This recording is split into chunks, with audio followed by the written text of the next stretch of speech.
नमस्कार साथियों, स्वागत है आपके अपने परिवार कुंडा एजुकेशन पॉइंट में। मैं धर्मेंद्र कुमार स्वागत करता हूं। दोस्तों, आज हम लोग सौरमंडल अर्थात सोलर सिस्टम पढ़ेंगे और हम लोग जानते हैं कि सौरमंडल या सोलर सिस्टम से विभिन्न प्रकार के हमारे एग्जाम में प्रश्न पूछे जाते हैं। ठीक है, तो हम लोग ये कोशिश करेंगे कि इसको इस तरीके से पढ़ा जाए ताकि हमारे एग्जाम में यहाँ से यदि प्रश्न बनते हैं तो हमारे एग्जाम में यहाँ से प्रश्न ना गलत हो। ठीक है, तो चलिए शुरू करते हैं।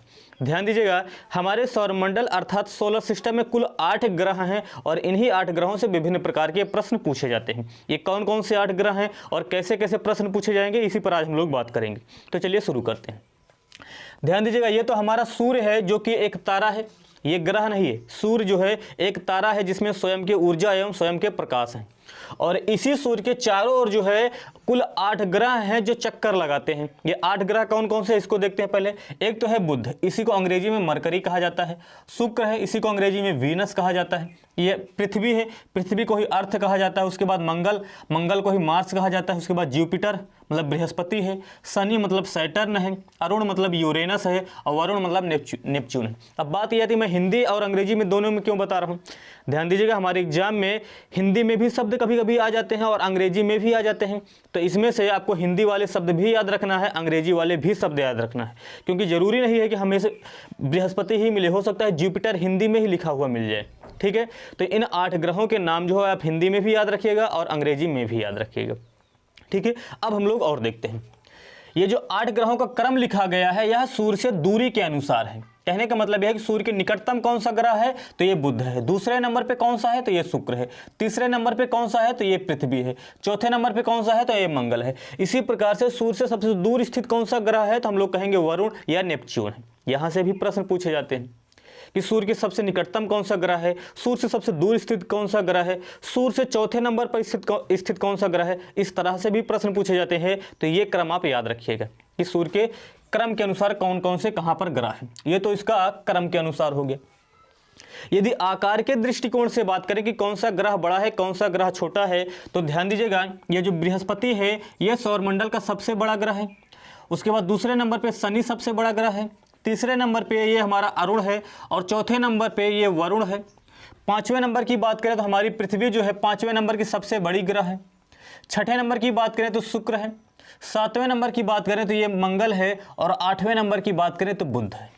कहने का मतलब ये है, ये 8 ग्रह हैं जो आकार के दृष्टिकोण से हैं। सबसे बड़ा ग्रह कौन सा है, तो बृहस्पति। दूसरे नंबर पे शनि, तीसरे नंबर पे अरुण, चौथे नंबर पे वरुण। ये तो एक क्रम से 4 ग्रह होगी। उसके बाद 5वें नंबर पे हमारी पृथ्वी आ जाएगी। छठे नंबर पे शुक्र हो जाएगा।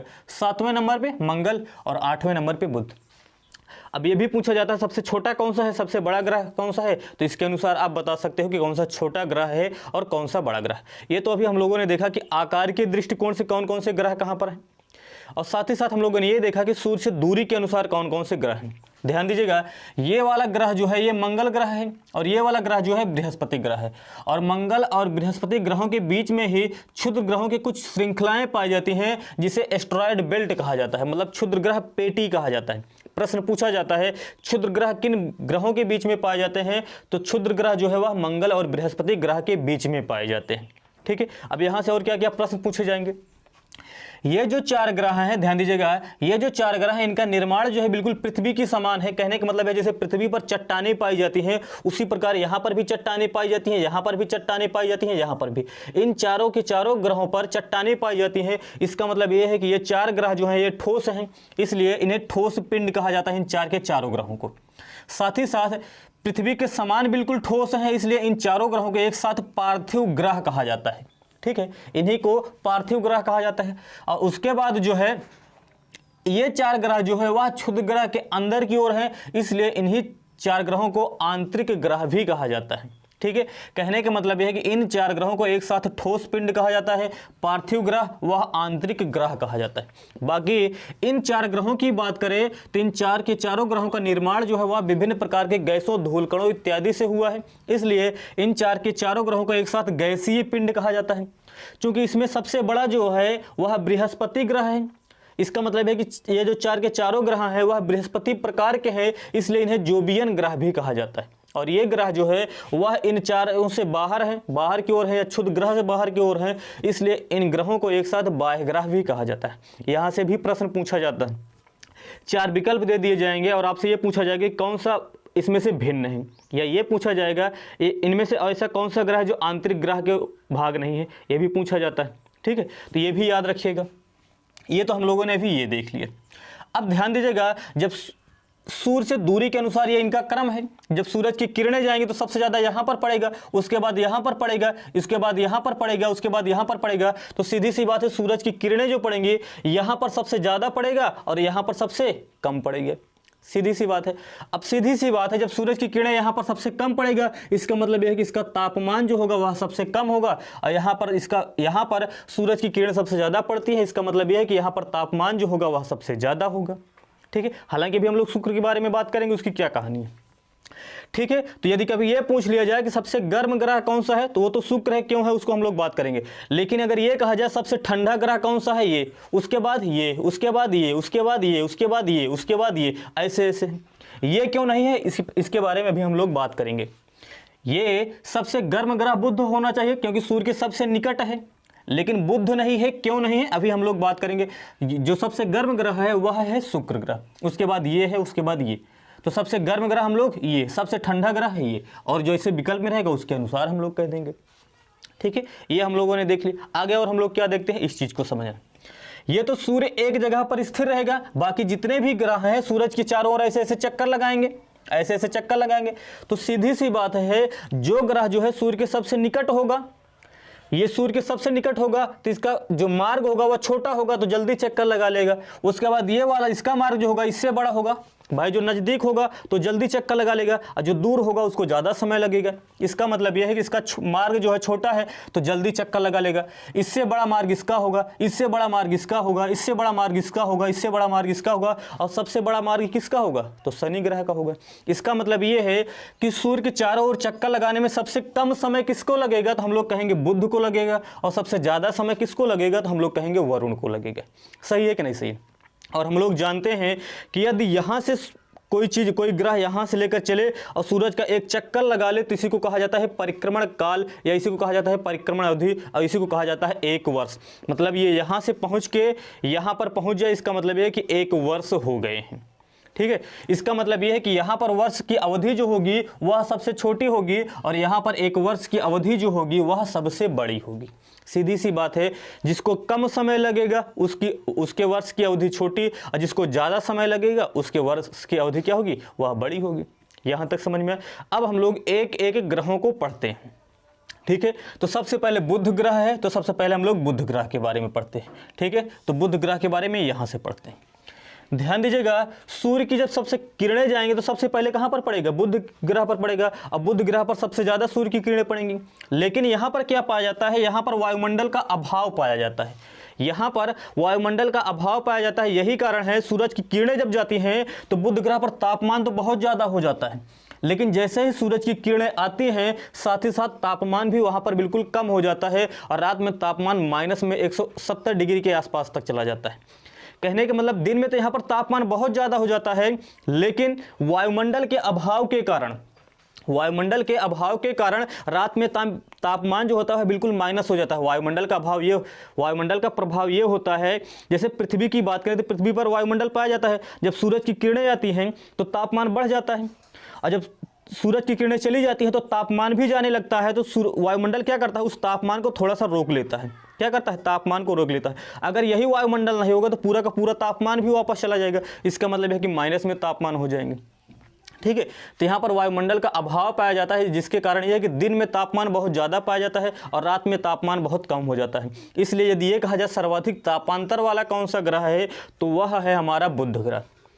क्यों, क्योंकि यहाँ पर वायुमंडल का अभाव पाया जाता है। दूसरे नंबर पर ध्यान दीजिएगा, बुध ग्रह और शुक्र ग्रह दो ऐसे ग्रह हैं जिनके पास कोई भी उपग्रह नहीं है। उपग्रह का मतलब है जैसे ये ग्रह है और इसके भी चारों ओर जो चक्कर लगाने वाले होते हैं, मतलब सूर्य के चारों ओर चक्कर लगाने वाले को ग्रह कहते हैं, और किसी ग्रह के चारों ओर चक्कर लगाने वाले को उपग्रह कहते हैं। तो इसके चारों ओर चक्कर लगाने वाला कोई भी उपग्रह नहीं है। ठीक है, ये दूसरे नंबर पे। तीसरे नंबर पे सबसे कम परिक्रमण अवधि है। मैंने बताया जब सूर्य के सबसे निकट है, इसका मतलब यह है कि इसको चक्कर लगाने में सबसे कम लगेगा। इसका मतलब यह है यहाँ पर वर्ष की अवधि या परिक्रमण काल क्या होगा, सबसे कम होगा। कितना होता है, तो ये 88 दिन होता है। इसी प्रकार इसका अक्षीय झुकाव जो है ये 7 डिग्री है। जैसे पृथ्वी का अक्षीय झुकाव की बात करें तो पृथ्वी का अक्षीय झुकाव 23.5 डिग्री है, उसी प्रकार इसका अक्षीय झुकाव 7.5 डिग्री है, 7 डिग्री है लगभग। ठीक है, मानवीय मिशन की बात करें तो जैसे अलग अलग ग्रहों पर कुछ मानव के द्वारा उपग्रह भेजे जाते हैं कि उनके अध्ययन किया जाए कि वहाँ पर जीवन की संभावना है कि नहीं है, उन ग्रहों पर क्या क्या चीज़ें हैं, क्या क्या चीज़ें नहीं हैं। तो यहाँ पर मानवीय मिशन मेरिनर 10 भेजा गया है और मैसेंजर भेजा गया है। ये 2 ऐसे मानवीय मिशन है जो वास्तव में महत्वपूर्ण है और एग्जाम में पूछे जाते हैं, तो इसको 2 याद रखिएगा। ठीक है, तो ये तो बुध ग्रह के बारे में था। तब हम लोग आगे देखते हैं। दूसरे नंबर पे शुक्र है, तो शुक्र के बारे में पढ़ते हैं। अब सीधी सी बात है, सूरज की किरणें जाएंगी तो दूसरे नंबर सबसे ज़्यादा कहाँ पर पड़ेगा? शुक्र ग्रह पर पड़ेगा। इसका मतलब ये है, और शुक्र ग्रह पर देखिए सघन वायुमंडल पाया जाता है। इसका मतलब ये है जब सघन वायुमंडल भी पाया जाता है, इसका मतलब जब सूरज की किरणें जाएंगी तो वायुमंडल होगा सूरज की किरणों को जाने देगा? नहीं जाने देगा। इसका मतलब तापमान तो वहीं पर रुक जाएगी, इसका मतलब तापमान ज़्यादा पाया जाएगा। और दूसरे नंबर पर यहाँ की वायुमंडल में कार्बन डाइऑक्साइड गैस जो होता है वह सबसे ज़्यादा पाया जाता है, लगभग 96%। और कार्बन डाइऑक्साइड गैस एक ऐसी गैस है जो किसी भी चीज़ के तापमान को बढ़ाने का कार्य करता है। आप ऐसे समझ सकते हो कि पृथ्वी के वायुमंडल में केवल 0.03% कार्बन डाइऑक्साइड पाया जाता है, तब इतना ज़्यादा तापमान होता है। यहाँ तो 96% कार्बन डाइऑक्साइड गैस ही पाया जाता है, जिसका परिणाम ये होता है कि यहाँ पर तापमान बहुत ज़्यादा हो जाता है। मतलब एक तो सघन वायुमंडल, दूसरे नंबर पे कार्बन डाइऑक्साइड के कारण यहाँ का तापमान क्या हो जाता है? बहुत ज़्यादा हो जाता है। तो ये सर्वाधिक तापमान वाला ग्रह है, इसी को गर्म ग्रह भी कहा जाता है। इसका तापमान इतना ज़्यादा होता है कि सूरज की जब किरणें जाती हैं ना तो तापमान के कारण थोड़ा परिवर्तित होती हैं, जो देखने में बिल्कुल चमकीली दिखाई देती हैं। इसलिए शुक्र ग्रह को चमकीला ग्रह भी कहा जाता है। ठीक है, और साथ ही साथ यहाँ पर तापमान इतना ज़्यादा होता है, बिल्कुल घुटन सी महसूस होती है, और कार्बन डाइऑक्साइड भी ज़्यादा पाया जाता है। इसलिए इसे प्रेशर कुकर जैसा ग्रह भी कहा जाता है। जैसे प्रेशर कुकर होता है ना, कहने का मतलब जैसे खाना पकाने वाला प्रेशर कुकर होता है कि वहाँ पर तापमान बहुत ज़्यादा होता है, उसी प्रकार यहाँ पर पाया जाता है, इसलिए इसे प्रेशर कुकर वाला ग्रह भी कहा जाता है। साथ ही साथ अभी मैंने बताया जैसे बुध के कोई भी उपग्रह नहीं, उसे शुक्र के पास भी कोई उपग्रह नहीं है कि वह उसके चारों ओर चक्कर लगाए। ठीक है, आगे ध्यान दीजिएगा, इसका आकार और देखने में यह बिल्कुल पृथ्वी के समान है, इसलिए इसे पृथ्वी की जुड़वा बहन कहा जाता है या ट्विंस सिस्टर कहा जाता है। ठीक है, पृथ्वी के बिल्कुल समान है इसलिए इसे पृथ्वी की जुड़वा बहन कहा जाता है। ये वाली हो गया। और ध्यान दीजिएगा, देखिए पहला प्रश्न तो ये पूछा जाएगा कि पृथ्वी किन ग्रहों के बीच में है, तो मंगल और शुक्र ग्रहों के बीच में है। अब सीधी सी बात है, पृथ्वी के निकट ये भी हो सकता है, पृथ्वी के निकट ये भी हो सकता है, लेकिन इन दोनों में बात करें तो पृथ्वी के सबसे निकट ग्रह जो है वह शुक्र ग्रह है। तो पृथ्वी का निकटतम ग्रह कौन सा है, तो ये हम कहेंगे शुक्र ग्रह है। ठीक है, आगे ध्यान देते हैं। उसके बाद इसका घूर्णन काल जो है वह 243 दिन है। ये इंपॉर्टेंट है, क्यों इंपॉर्टेंट है अभी मैं बताता हूँ। और साथ ही साथ घूर्णन काल का मतलब है इसके एक दिन की अवधि जो होती है वह 243 दिन होता है, और परिक्रमण काल जो होता है वह 225 दिन होता है। इसका मतलब है इसके एक वर्ष की अवधि 225 दिन होता है। और ध्यान दीजिएगा, इसका मतलब एक दिन की अवधि देखोगे, वर्ष की अवधि देखोगे तो दिन की अवधि क्या होता है? ज़्यादा होता है। भाई इसकी घूर्णन काल की अवधि ज़्यादा है। तो ध्यान दीजिएगा, शुक्र ग्रह एकमात्र ऐसा ग्रह है जहाँ पर दिन जो होता है वह वर्ष से भी बड़ा होता है। शुक्र ग्रह सौरमंडल का एकमात्र ऐसा ग्रह है जहां पर दिन की अवधि वर्ष से क्या होती है? ज़्यादा पाई जाती है। ये कई बार एग्जाम में पूछा गया है। ठीक है, तो ये वाला हो गया। अब बाकी अब ये है पश्चिम से पूर्व। कहने का मतलब ये है जितने भी ग्रह हैं वह पश्चिम से पूरब की ओर घूर्णन गति करते हैं, परिक्रमण गति करते हैं। लेकिन ये घूर्णन गति और परिक्रमण गति जो होती है वह पूरब से पश्चिम की ओर करती है। क्या करती है? पूरब से पश्चिम की ओर करती है। जैसे हमारी पृथ्वी जो है पश्चिम से पूरब की ओर करती है, तो ये पूरब से पश्चिम की ओर करती है, जिसका परिणाम ये होता है जैसे हमारे यहाँ सूर्योदय जो होता है वह पूरब में होता है, तो यहाँ पर सूर्योदय जो होता है वह पश्चिम में होता है। हमारे यहाँ सूर्यास्त जो होता है वह पश्चिम में होता है, तो यहाँ पर सूर्योदय जो होता है वह पश्चिम में होता है। कहने का मतलब पृथ्वी पर जो चीज़ें घटनाएं होती हैं उसका जस्ट यहाँ पर उल्टा होता है। हमारे यहाँ सूर्योदय पूरब में तो यहाँ पर पश्चिम में, हमारे यहाँ सूर्यास्त पश्चिम में तो यहाँ पर पूरब में।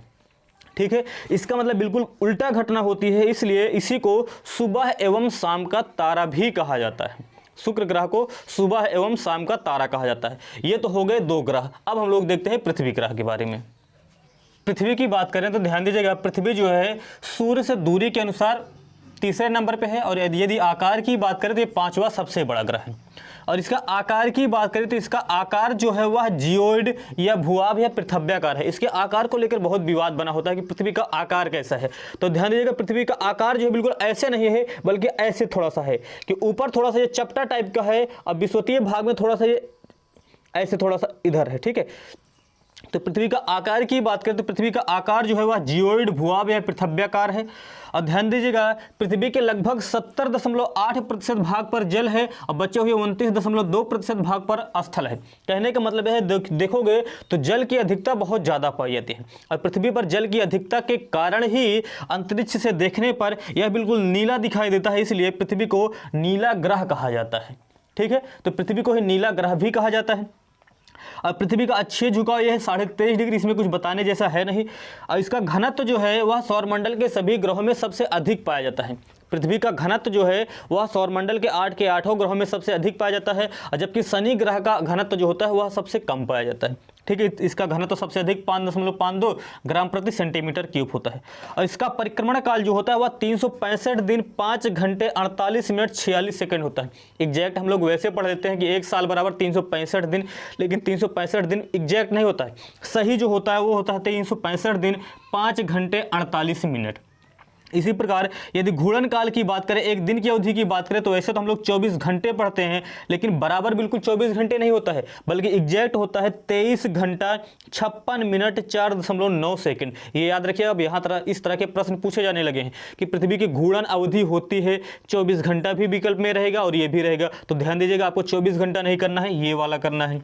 ठीक है, इसी प्रकार अभी हम लोगों ने देखा कि बुध और शुक्र के एक भी उपग्रह नहीं है जो इसके चारों ओर चक्कर लगाएं, लेकिन पृथ्वी का एकमात्र उपग्रह है जिसका नाम है चंद्रमा। इसी प्रकार पृथ्वी का औसत तापमान जो होता है वह 16 डिग्री सेंटीग्रेड या 61 डिग्री फ़ारेनहाइट होता है। ठीक है, और सूर्य के प्रकाश को ध्यान दीजिएगा, सूर्य के प्रकाश को पृथ्वी तक पहुंचने में लगभग 8 मिनट 20 सेकंड का समय लगता है, या हम लोग कह सकते हैं लगभग 500 सेकंड का समय लगता है। 8 मिनट को ही हम लोग सेकंड में बना लेंगे तो 8 × 48 480 सेकंड हो जाएगा, 20 सेकंड और ये 500 सेकंड। ठीक है, तो सूर्य के प्रकाश को पृथ्वी तक पहुंचने में 8 मिनट 20 सेकंड का समय लगता है, ये वाला हो गया। अब हम लोग बात करते हैं मंगल ग्रह की।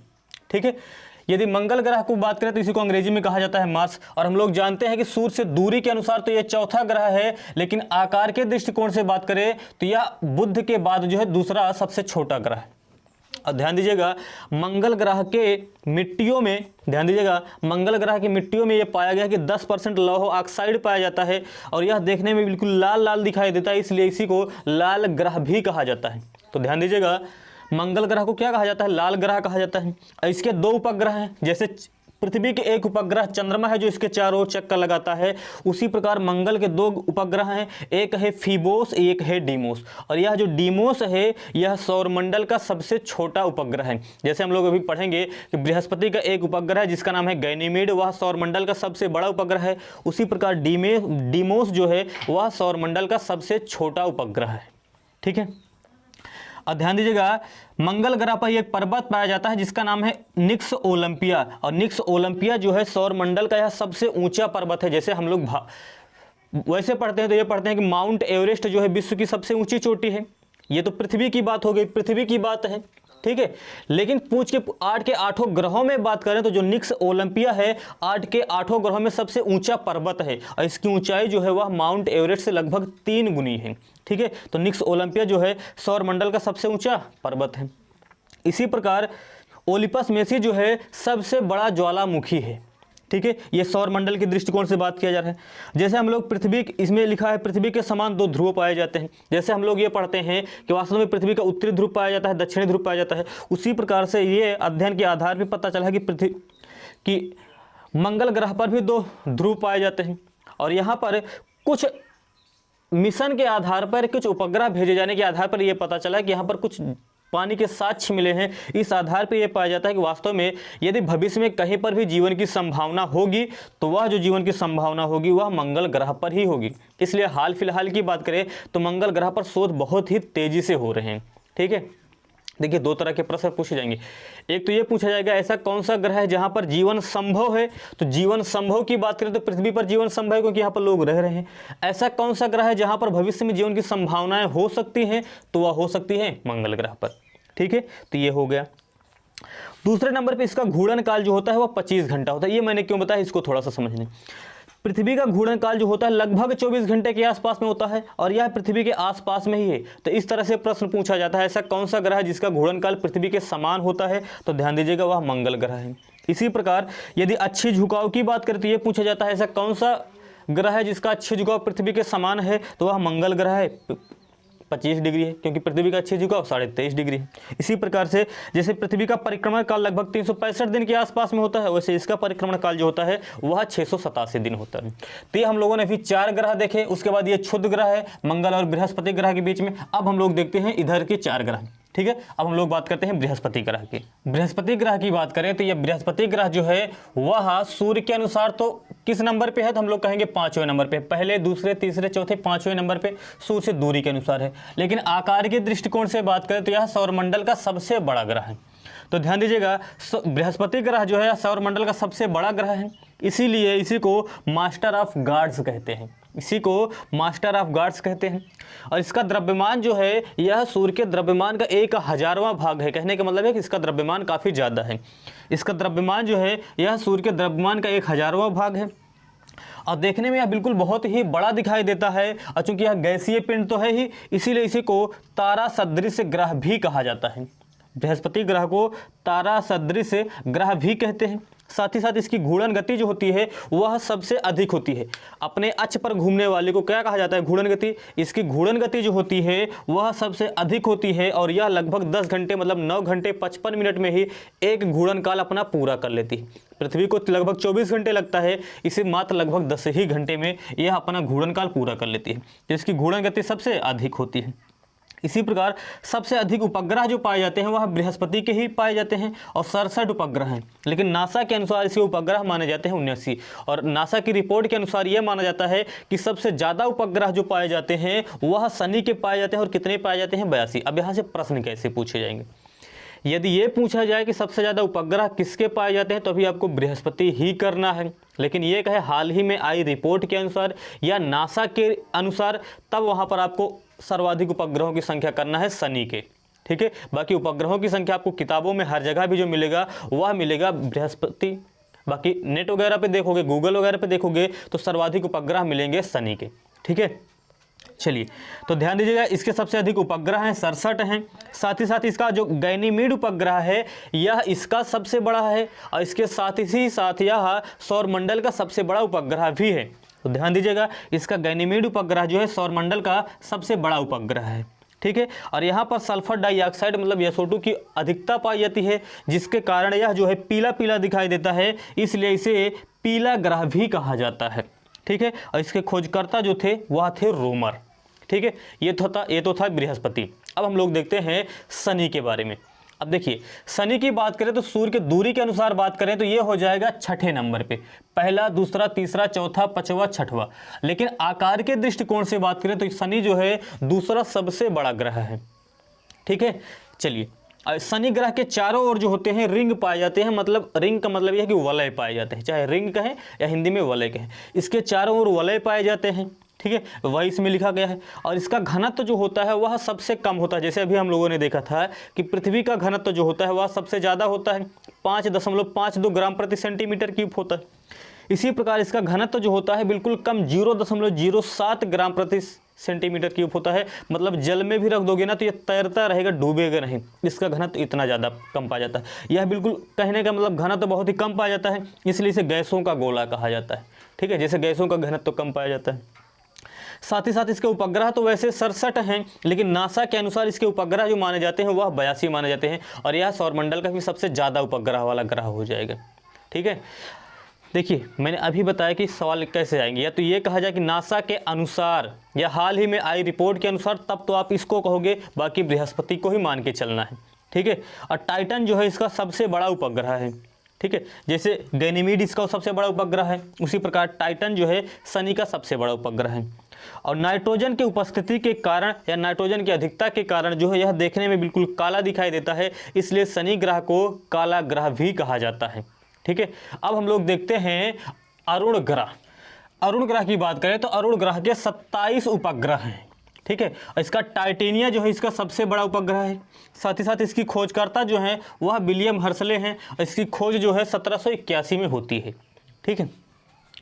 और इसका अक्षीय झुकाव जो है वह 97 डिग्री है। इसका अक्षीय झुकाव जो है ये ऐसे होने के बजाय ये ऐसे है, 97 डिग्री है, जिसके कारण जो है बिल्कुल ये लेटा हुआ दिखाई देता है, इसलिए इसे लेटा हुआ ग्रह भी कहते हैं। और साथ ही साथ इसका ये जो गति करता है वह बिल्कुल शुक्र के समान करता है। कहने का मतलब है जैसे पृथ्वी गति करती है तो पश्चिम से पूरब की ओर करती है, ठीक है, लेकिन ये जो है वह पूरब से पश्चिम की ओर करता है। तो बिल्कुल वही कहानी होगी कि जैसे शुक्र करता है बिल्कुल वैसे ही अरुण भी जो है वह पृथ्वी के विपरीत गति में या पूरब से पश्चिम की ओर गति करता है।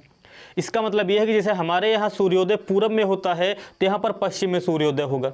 ठीक है, हमारे यहाँ पश्चिम में सूर्यास्त होता है तो यहाँ पर पूरब में सूर्यास्त होगा। बिल्कुल उल्टी यहाँ पर क्रियाएं होंगी। ठीक है, अब हम लोग आगे देखते हैं, ध्यान दीजिएगा। और उसके बाद यहाँ पर मेथेन की अधिकता के कारण जो है इसे हरा ग्रह भी कहा जाता है। अरुण ग्रह को मेथेन की अधिकता के कारण हरा ग्रह भी कहा जाता है। अब हम लोग बात करते हैं वरुण ग्रह की। तो ध्यान दीजिएगा, वरुण ग्रह जो है वह सूर्य से दूरी के अनुसार तो सबसे दूर है, 8वें नंबर पे है, लेकिन आकार के दृष्टिकोण से ये चौथा सबसे बड़ा ग्रह है। ये आपको लिखाने की जरूरत है नहीं। ठीक है, इसके खोजकर्ता जो है वह जोहान्स गाले हैं, जो कि जर्मनी के रहने वाले थे, और 1846 में इसकी खोज होती है। और इसके कुल उपग्रह जो हैं वह 13 है। और इसका टिट्रान जो है सबसे बड़ा उपग्रह है, मतलब इसके चारों चक्कर लगाने वाले।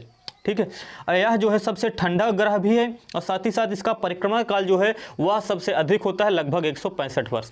ठीक है, क्योंकि सीधी सी बात है सूरज की किरणें सबसे कम पड़ेंगी तो तापमान सबसे कम होगा, और जब तापमान सबसे कम होगा इसका मतलब ये है कि यह जो है ठंडा भी होगा। ठीक है, दूसरे नंबर पे बात करें तो जब इसका मार्ग छोटा होगा और इसका मार्ग जो होगा वह सबसे बड़ा होगा, इसका मतलब यह है कि इसको परिक्रमा करने में भी सबसे ज़्यादा समय लगेगा। इसका मतलब यह है कि यहाँ पर वर्ष की अवधि भी जो होगी वह सबसे ज़्यादा होगी। ठीक है, इसका मतलब यह है कि यहाँ पर परिक्रमा काल की अवधि सबसे ज़्यादा होगी, लगभग 165 वर्ष होती है। ठीक है, तो ये थे 8 के 8 ग्रह। ध्यान दीजिएगा, यहाँ पर एक सवाल और कभी कभी पूछे जाते हैं।